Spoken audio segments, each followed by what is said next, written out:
The loner rancher heard her screaming in the barn, and didn't speak until she did.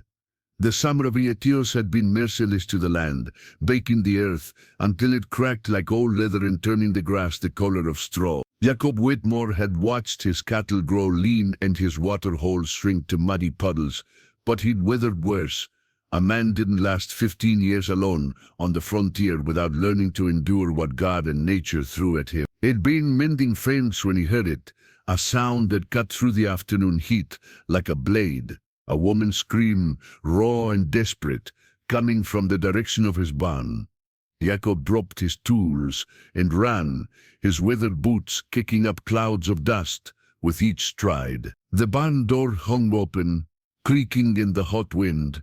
Jacob paused at the threshold, his hand instinctively moving to the colt at his hip. In the shadowy interior, he could make out a figure huddled in the far corner among the hay bales. A woman, her dress torn and dirty, her dark hair hanging loose around her shoulders. She looked up at his approach, and Jacob saw fear flash across her face, the kind of bone-deep terror that came from being hunted. Her lips parted as if to scream again, but no sound came. She pressed herself further back against the wooden wall, trembling like a spooked horse. Jacob stopped where he was, keeping his distance. He'd learned long ago that fear could make people dangerous, and this woman looked ready to bolt or fight. Instead of speaking, he slowly removed his hat and set it on a nearby barrel. Then he sat down on an overturned crate, making himself smaller, less threatening. The woman watched his every movement, her breath coming in quick, shallow gasps. Jacob could see now that she was young, maybe 25, with olive skin and dark eyes that held intelligence beneath the fear. Blood stained the sleeve of her calico dress, and dirt streaked her face. Minutes passed in silence. The barn was thick with the scent of hay and leather, and somewhere above them a barn owl hooted softly. Jacob remained perfectly still, his hands visible on his knees, waiting. He'd spent enough time with wild animals to know that patience was often the only way to earn trust. The woman's breathing gradually slowed. She studied him with those sharp, dark eyes, taking in his weathered face, his graying beard, the gentle way he held himself despite his size. Slowly her hand moved to touch the blood on her sleeve. They shot at me, she whispered, her voice barely audible. Jacob nodded once but didn't reply. He'd given his word to himself years ago, after the war, after losing everything that mattered, that he would speak only when necessary. Words had a way of making things worse, and this woman looked like she'd already endured enough. 3 of them, she continued, her voice growing a little stronger, been chasing me since dawn. I think they killed my horse about a mile back. She paused, waiting for him to respond, but Jacob simply listened. After a moment, she went on. My name is Elena Vasquez. I was traveling to San Antonio to meet my brother. These men, they came out of nowhere. Her voice caught. They killed my escort, took my money. See, they had other plans for me. Jacob's jaw tightened, but he remained silent. He'd seen enough of what men could do to women on the frontier. It was the kind of evil that made him grateful for his solitude. Elena wiped her eyes with the back of her hand, leaving streaks in the dirt on her cheeks. Why won't you speak to me? Are you one of them? Jacob shook his head slowly, then pointed to himself and made a gesture toward his mouth, as if locking it closed. It wasn't entirely true. He could speak when he chose to, but it was easier than explaining the real reason for his silence. Understanding dawned in Elena's eyes. You can't speak, she said softly. I'm sorry. I didn't realize. Jacob shrugged, a small smile touching the corners of his mouth. Let her think what she would. It made things simpler. The sound of hoofbeats outside made them both freeze. Elena's face went white, and she scrambled deeper into the corner. Jacob held up a hand, urging her to stay quiet, then moved silently to the barn door. 3 riders approached his cabin, their horses lathered with sweat. Jacob recognized the type immediately, hard men with cruel eyes and guns worn low on their hips. the kind who took what they wanted and left nothing but misery in their wake. The leader, a tall man with a black beard and a scar running from his left ear to his jaw, called out, "Hey there, old man, we're looking for a woman, Mexican gal, about ye high, riding a sorrel mare. You seen her?" Jacob stepped out of the barn, keeping his expression neutral. He shook his head. "You sure about that?" The scarred man dismounted and walked closer. "We tracked her horse this way. Blood trail goes right up to your property."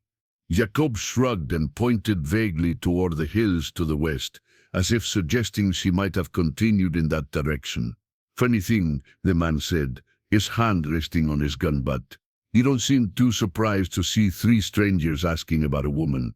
Makes a man wonder if you might be hiding something." The other two riders had spread out, flanking Jacob. He could feel the tension building like pressure before a storm. His own gun was within reach, but 3 against 1 were poor odds, especially with Elena hidden in the barn. "Cat got your tongue, old man," the scarred man sneered. "Or are you just too yellow to speak up?" Jacob met his gaze steadily but said nothing. He'd learned that silence often unnerved men more than words, especially men who were used to intimidating others. The scarred man's patience was wearing thin. "Boys, maybe we should take a look around. Check that barn real careful like." That's when Elena stepped out of the shadows. "There's no need for that," she said, her voice clear and strong. "I'm right here." Jacob felt his heart sink, but he understood. She was trying to protect him, just as he'd been trying to protect her. The scarred man grinned, showing yellowed teeth. Well, there's our little bird. Thought you could fly away from us, did you?" Elena lifted her chin defiantly. "I'm not going anywhere with you. This man has offered me protection." The scarred man laughed. "Protection? From a mute old goat? Honey, you'd be better off with a scarecrow." One of the other men, a younger fellow with nervous eyes, spoke up. "Come on, Clem, let's just take her and go. Don't need any trouble with locals." But Clem was enjoying himself. "Trouble? What trouble? Old man here can't even talk, much less fight." He turned to Jacob. "Ain't that right, Gramps? You just going to stand there while we take what's ours?" Jacob looked at Elena, saw the courage in her dark eyes, the way she stood straight despite her fear. Something shifted inside him, like ice breaking up on a spring river. "She's not yours," he said quietly. The words hung in the air like smoke. Clem's grin faltered. "Well, I'll be damned." The mute found his tongue. He drew his gun. Too bad he don't know when to keep it shut. Jacob moved faster than a man his age should have been able to move. He scored cleared leather just as Clem's shot rang out, the bullet whistling past Jacob's ear. Jacob's return shot took Clem's center mass, dropping him like a stone. The nervous young man went for his gun, but Elena was close. She grabbed a pitchfork from beside the barn door and drove the teenage into his shoulder. He screamed and fell from his horse. The third man, seeing his companions down, wheeled his horse around and spurred it hard, disappearing in a cloud of dust. Jacob walked over to where Clem lay gasping in the dirt. The man's eyes were already glazing over, but he managed to speak. "Should stayed quiet, should have left her alone," Jacob replied. Elena dropped the pitchfork and sank to her knees, the adrenaline leaving her shaky. Jacob quickly checked that the wounded man was no longer a threat. The pitchfork had hit an artery, and he wouldn't last long. Then went to Elena. He knelt beside her, gently touching her shoulder. "You all right?" She looked up at him, tears streaming down her face. "You can speak. Why didn't you before?"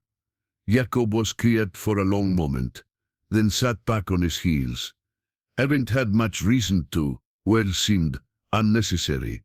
And now, he looked at her, really looked at her, seeing not just the fear and dirt and blood, but the strength underneath, the courage it had taken to step out of that barn, to stand up to men who would have killed her without a second thought. Now they seem important again. Elena wiped her eyes and managed a small smile. "What happens now? That third man will come back with more, won't he?" Jacob nodded grimly. Likely, but not today. We've got time. He helped her to her feet, then looked around at the bodies and the blood soaking into his dirt yard. 15 years of quiet solitude were about to end, and strangely, he found he didn't mind as much as he'd expected. Come on, he said. Let's get you cleaned up and fed. Then we'll figure out how to get you to San Antonio. As they walked toward his cabin, Elena asked, "Why didn't you speak until I did?" Really? Jacob paused at his door, considering the question. Used to talk plenty before the war. Then I lost my wife, my boy. Seemed like everything I said. After that just brought more pain. So I stopped. And today, he opened the door for her, a gesture so natural it surprised them both. Today you reminded me that sometimes words are worth the risk. Inside his cabin, Jacob set water to boil while Elena cleaned her wound. It was just a graze, though it had bled considerably. As he watched her tend to herself with practiced efficiency, he himself curious about her story. You said you were going to meet your brother in San Antonio, he said, breaking the comfortable silence. Elena nodded. Carlos, he's a doctor there. Our parents died of fever last spring, and he sent for me to come live with him and his family. She paused, wincing as she cleaned the wound. He'd never traveled so far alone before. Papa always said it was too dangerous, but you did it anyway. I had to. There was nothing left for me in El Paso. She looked up at him. What about you? How long have you been out here alone? 15 years come far. Don't you get lonely? Jacob busied himself preparing coffee, an old habit that gave his hands something to do while he thought. Lonely and alone aren't the same thing. I chose this. But now he glanced at her, noting how she'd managed to clean most of the dirt from her face and hands, despite their circumstances. There was something almost elegant about her movements, even here in his rough cabin. Now I'm thinking maybe choices can change. They shared a simple meal of beans and hardtack, with Elena telling him about her life in El Paso and her hopes for a new start in San Antonio. Jacob found himself talking more than he had in years, sharing stories of his ranch and the land he'd carved out of the wilderness. As evening approached, they heard the sound of riders again. This time there were more of them, at least 6 horses by Jacob's count. The one who got away, Elena said, her face pale. Jacob checked his rifle and extra ammunition. Likely brought friends. How many bullets do you have? Enough. Maybe. He looked at her seriously. There's a root cellar behind the cabin. You could hide there. Elena shook her head. I won't hide while you fight my battles. Elena? No. Her voice was firm. These men came after me. Whatever happens, we face it together. Jacob studied her face, seeing the determination there. He nodded once, then handed her his spare revolver. You know how to use this? My father taught me. She checked the cylinder, her movements confident. He said a woman on the frontier needed to know how to protect herself.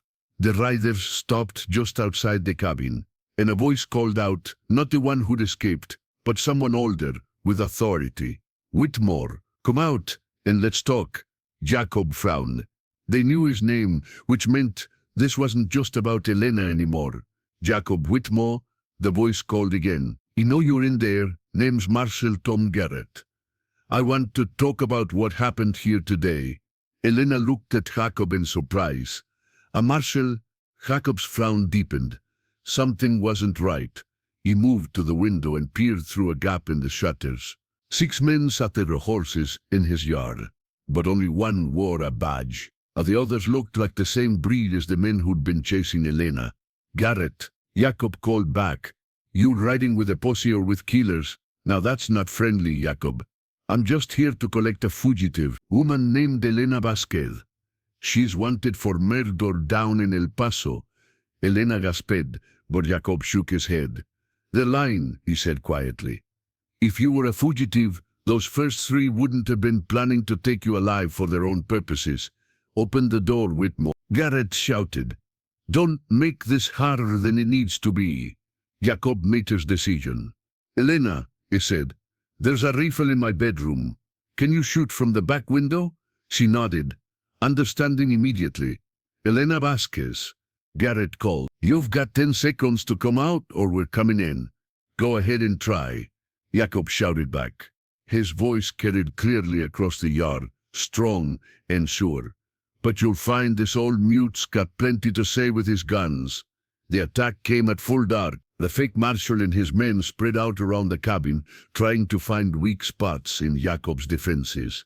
But Jacob had chosen his homestead well, and over the years he'd made improvements with exactly this kind of situation in mind. The first man who tried to come through a window met Elena's rifle, and his scream echoed across the prairie. Jacob's Henry rifle spoke from the front of the cabin, dropping another man who'd been trying to reach the door. Whitmore. Garrett's voice was angry now. You're just making this worse for yourself. Should have thought of that before you brought killers to my land. Jacob called back, cycling another round into his rifle. The fight went on for the better part of an hour. The attackers had numbers, but Jacob and Elena had position and determination. When it was over, 3 men lay dead in Jacob's yard, and the rest, including Garrett, had ridden off into the night. Jacob and Elena sat on his porch as dawn broke over the prairie, sharing coffee and watching the buzzards circle overhead. They'll be back, Elena said quietly. Maybe, but not soon, and not with the same men. Jacob sipped his coffee, feeling strangely at peace despite the violence of the night. Word get around that this place isn't as easy as it looks. Elena was quiet for a moment, then said, I meant what I said yesterday, about facing things together. Jacob looked at her, seeing not the frightened woman he'd found in his barn, but someone who'd stood beside him when it mattered most. San Antonio's still waiting, he said, so it is. She smiled, but maybe it can wait a little longer. This place could use a woman's touch, and I think you could use the company. Jacob felt something in his chest that he'd thought was dead forever. Hope, maybe, or just the possibility of it. I'm not much for conversation, he warned. Elena laughed, the sound bright and clear in the morning air. That's all right. I talk enough for both of us. Besides, she added, reaching over to touch his withered hand, you speak just fine when it matters. Jacob looked out over his land, at the endless sky and the rolling hills he'd called home for 15 years. It had been a good life, if a lonely one. But maybe, just maybe, it was about to become something even better. Reckon we should bury those men, he said finally. Reckon we should, Elena agreed. And then maybe you could show me around the ranch. If I'm going to stay, I should know what I'm getting into. Jacob smiled, really smiled, for the first time in longer than he could remember. Yes, ma'am, I'd be glad to. As they stood to face the day's work, Elena paused. Jacob, thank you for everything. He tipped his hat to her, the gesture old-fashioned and courtly. Thank you for reminding me that some things are worth talking about. Together, they walked out into the morning sun, toward whatever the future might hold.